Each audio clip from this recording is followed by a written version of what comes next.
বন্ধুরা নমস্কার, আমি রান্নাঘরের দীপালি চলে আসলাম রান্নাঘরে।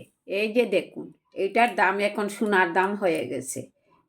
কি খাবো, সব বলছে 40 টাকা। খেয়ে অভ্যাস তো, নতুন নতুন সবজি, তাই একটু নিয়েই আসলাম। বুঝতে পারলেন, এত দাম, কি খাবেন আর কি খাবেন না।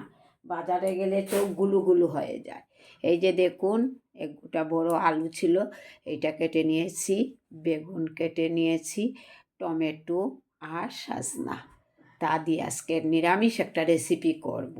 সব মাত্র সজনা একটু বেরিয়েছে, তাই ভাবলাম করব। এই যে একটা মিক্সচার গ্রাইন্ডার বোল নিলাম, বাটিটার মধ্যে দিয়ে দিলাম সামান্য পরিমাণে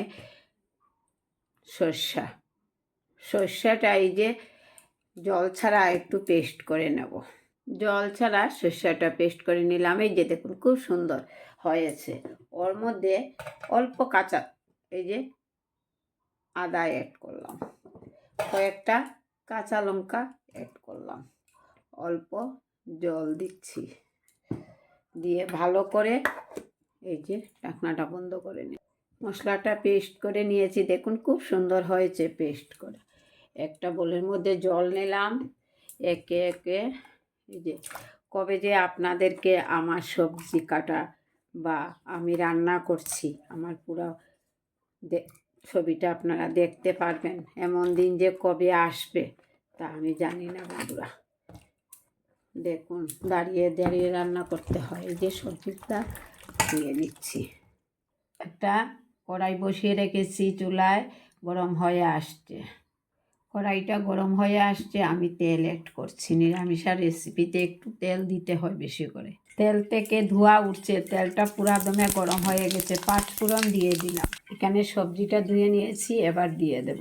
সবজিটা দিয়ে দিচ্ছি, আলু বেগুন সবজিটা একটু ভেজে নিলাম। এবারে দিয়ে দিচ্ছি সজনাটাও একটু ভেজে নেব। এবারে দিচ্ছি পরিমাণ মতো হলুদের গুঁড়া আর স্বাদ মতো নুন দিয়ে একটু ভালো করে ভেজে নেব। একটু ভালো করে হলুদ দিয়ে নুন দিয়ে সবজিটাকে ভেজে নেব।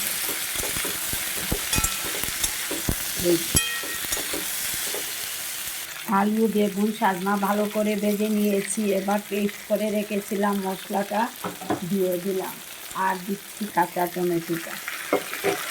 কে খেয়েছেন সজনা নতুন এবছর কমেন্টে বলবেন। আমি করে বাবা বাজারে গিয়ে 40 টাকা সব বলতে দিয়ে চলে এসেছি। 100 সজনা দিয়ে কি তরকারি হবে, রেসিপি হবে? দাদা তো নিয়ে এসেছে কালকে। দেখুন কী খাবেন, এই যে দেখতে বলে লাভ নেই। ভালো করে ভেজে নিচ্ছি মশলার সঙ্গে। কালারের জন্য ব্যবহার করছি কাশ্মীরি। এই যে দেখুন, একটু কালার না থাকলে ভালো লাগে না। মানুষ বলে না চোখে না খেলে মুখে খায় না, তাই বলছি। বাড়িতে সুগার রুগী থাকলে দেবে না, আমাদের তো এইসব নেই, তাই অ্যাড করলাম। হয়ে গেছে আমার সজনার রেসিপিটা, ধন্যবাদ অ্যাড করছি। এবার নামিয়ে নেব। কেমন হয়েছে দেখুন তো, একদম শুকনা শুকনা মাখো মাখো ঝোল ছাড়া। এই বলটার মধ্যে উঠিয়ে নিচ্ছি। কেমন লাগলো, ভালো লেগে থাকলে অবশ্যই লাইক কমেন্ট করেন। সাধারণত সবাই রান্না করে থাকেন, তাহলে একটু অন্যরকম, অনেকে আবার অনেক কিছু ব্যবহার করেন। আমি ঘরে থাকা মশলা দিয়েই রান্না করে আপনাদেরকে দেখালাম এই রেসিপিটা।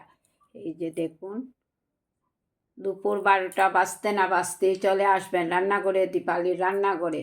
দেখতে থাকুন, আপনাদেরকে সব সময় নতুন নতুন ভিডিও দেখাবো। আপনারা আমার পাশে থাকুন, লাইক কমেন্ট শেয়ার অবশ্যই করবেন। কেমন আছেন সবাই, সুস্থতা কামনা করি।